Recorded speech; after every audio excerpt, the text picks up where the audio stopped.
Marie-Mérisse, bonjour. Bonjour. Ça fait 3 ans qu'on ne s'est pas vu. Ouais. Donc on va avoir enfin des nouvelles de Marbotique, Ouais. qui est une petite pépite française dans le numérique éducatif. Est-ce qu'on est là-dedans? Oui, oui, tout à fait. Oui. Ouais, numérique éducatif. Le projet un Ouais. peu innovant ou légèrement différent de tous les éditeurs à l'époque sur tablette, Marbotique Ouais. proposait un peu Un peu couche physique. tangible, ouais. Mhm.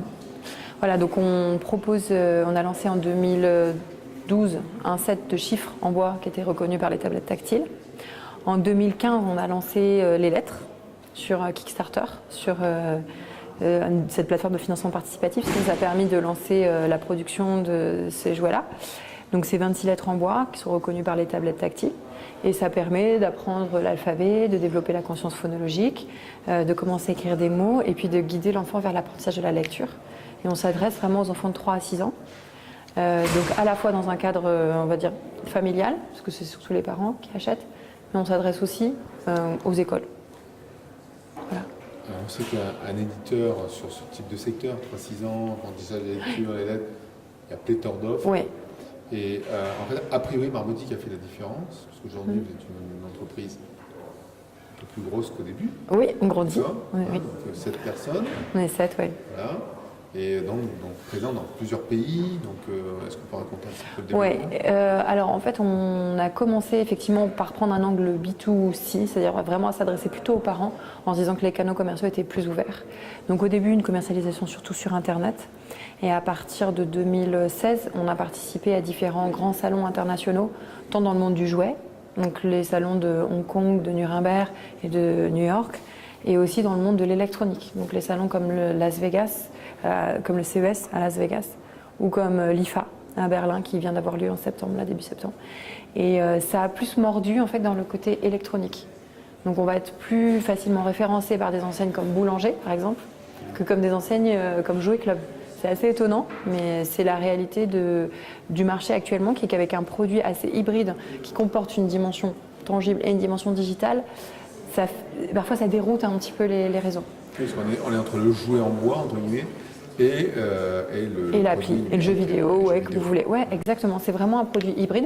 Alors, de rentrer dans le canal ou dans le moule, entre guillemets, des objets connectés, ça nous a aidé. Donc, on dit souvent qu'on est un jouet connecté. Et avec toute cette dimension de business model de l'objet connecté, c'est-à-dire qu'on achète le hardware et le software, il vient gratuitement et il s'améliore et on le télécharge et il s'update, etc. Et du coup, ça étend la durée de vie du produit et il y a des améliorations continues qui sont faites. Et en réalité, on vendait aussi, jusqu'à l'année dernière, on vendait aussi des versions simples des applis, juste standalone sur le store. Mais comme ce modèle n'a jamais vraiment décollé complètement et comme la compétition est extrêmement féroce, on a même malgré les excellents retours qu'on avait, on a décidé de les tuer. En fait, on a vraiment pris pied encore plus dans ce mélange entre le tangible et le digital. Ok. Donc on le rappelle, si tu ne l'as pas dit, donc combien de langues aujourd'hui, combien de pays Alors les chiffres sont disponibles en 16 langues et les lettres en 7 langues. C'est plus compliqué de localiser les lettres puisqu'on s'attaque à la linguistique forcément. Donc on a surtout des langues latines pour le moment et on a juste les langues des pays du Nord, donc danois et suédois. Et on est commercialisé dans plus de 30 pays. Et on fait la majorité de notre activité à l'étranger. Plus de 80% de notre activité se fait à l'étranger. Donc avant de parler du futur et de la levée de fonds qui a été faite il n'y a pas longtemps et des perspectives, un petit retour en tant que chef d'entreprise sur ce milieu-là qui est quand même assez complexe. Donc effectivement vous avez choisi B2C, non pas directement le canal de l'éducation nationale, le financement, etc. Est-ce que guise de conseil, de pairs ou d'autres initiatives qui pourraient voir le jour, c'est quoi l'expérience positive qu'on en retient de tout ça?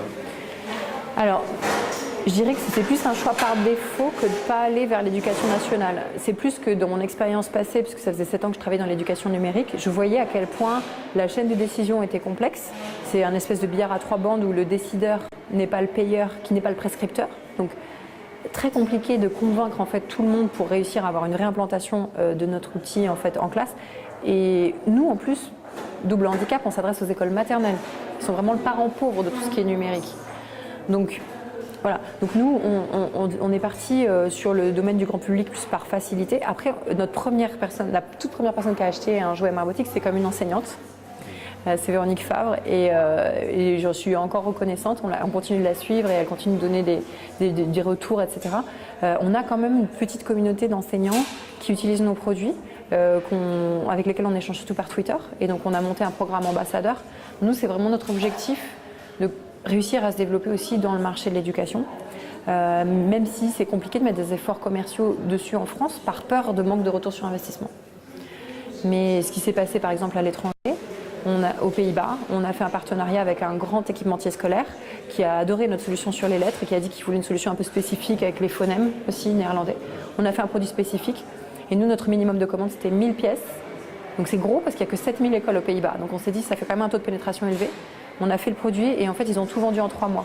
Donc il y a une nouvelle commande qui a été faite et en réalité on a réussi à faire quelque chose aux Pays-Bas et on n'arrive pas à le faire en France. Donc j'espère vraiment qu'on va pouvoir peut-être travailler différemment avec l'institution pour voir comment on peut améliorer un petit peu ça. Ok, perspectives les perspectives, alors on est très excités là par notre nouveau. Donc on s'est attaqué à l'apprentissage de la lecture. On a commencé par l'anglais, forcément comme je vous ai dit qu'on avait 80% de nos produits qui se vendaient à l'étranger, donc on a démarré d'abord par l'anglais, donc une application d'apprentissage de la lecture pas à pas en anglais. On va ouvrir rapidement je pense le français et le néerlandais. Et puis après on a aussi eu des demandes notamment de japonais qui voulaient un produit similaire avec... ils ont un de leurs alphabets qui ne contient que 50 caractères, parce qu'ils ont d'autres alphabets qui sont horribles. Et ça pourrait être une nouveauté intéressante aussi pour 2018. Et tout ça depuis Bordeaux? Ouais, on est très content d'être à Bordeaux. Ça se passe très bien là-bas. Enfin, voilà, on commence à grossir petit à petit. L'écosystème numérique bordelais se développe énormément en ce moment. Donc c'est un chouette endroit pour entreprendre et pour vivre. Bon, Pub Bordeaux. Oh, j'aurais dû dire